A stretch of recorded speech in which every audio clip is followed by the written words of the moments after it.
L'Ajuntament d'Olot va presentar al juny el nou reglament del mercat setmanal, on els canvis més importants són que per tenir parades farà amb convocatòria pública, la durada de les autoritzacions passarà a ser de 15 anys per amortitzar la inversió, es farà una placa identificativa per parada o que algunes es connectaran a la xarxa elèctrica de la ciutat, reduint el soroll dels generadors, entre d'altres. Però aprofitant uns canvis normatius que estem obligats i que ara us comentaré per unes directives europees, doncs hem impulsat una sèrie de canvis al mercat dels dilluns que us volíem comentar.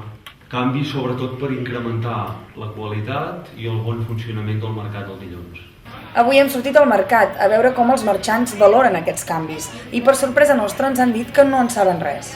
L'única notícia que nosaltres tenim és, a part de tot el canvi de la llei que hi ha d'haver-hi, que s'ha de canviar no sé ben bé quan, és el que ha sortit pel diari. No sabem, absolutament no sabem res més. És l'única cosa, l'associació de marxants. Res, no obstant, no vol dir que en siguem, perquè la gran majoria no en volem saber gaire res de l'associació de marxants, perquè considerem que no és molt equilibrada per tots nosaltres.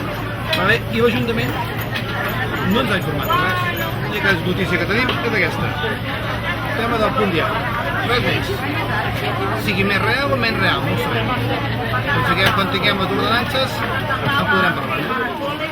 La veritat que m'ha semblat raro perquè nosaltres no s'han explicat res d'aquestes normatives que s'han dit a l'Ajuntament.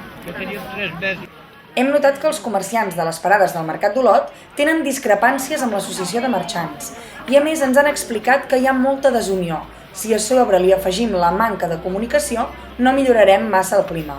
Esperem que aquests canvis i millores permetin créixer positivament el mercat de la nostra ciutat i que els marxants i l'Ajuntament puguin comunicar-se més obertament.